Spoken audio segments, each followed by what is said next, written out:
Ti që ki ndonjë smundje, ndonjë telashe, drejtohu Allahut me lutje, hiç pa ndalë duke i drejtuar Allahut me gjitha nevojat e tua.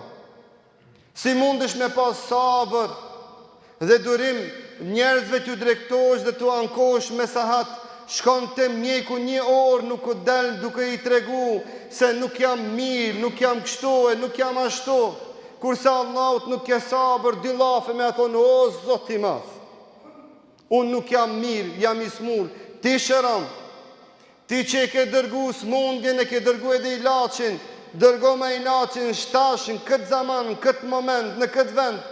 Vallahi dhe billahi, kur Allahu të ndëgjon lutjen tënde, Allahu të përgjigjet. O i sprovum, a e din se Allahu ty të ka sprovu për me ndëgju zanin tënd në lutje? A e din dhe a e kujton ndonjëherë kur mas fund tjerë ju ke drejtu Allahut me lutje? A e kujton ndonjëherë kur Allahut mas fund tjerë i ki thonë, o Allah, falë më o Zot se unë e prova?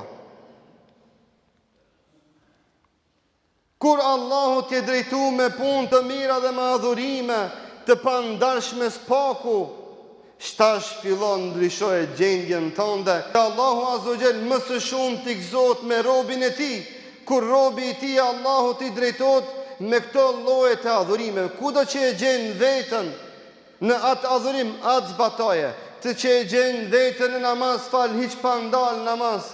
Ti që e gjen veten në dua, ban dua hiç pa ndal. Dhe shpizdoj çdo çast për t'u afruar Allahut të madh.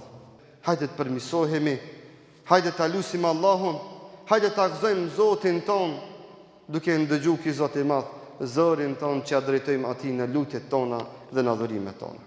Zoti ju bekoftë, ju dhash çdo të mirë. Walhamdulillahi rabbil alamin.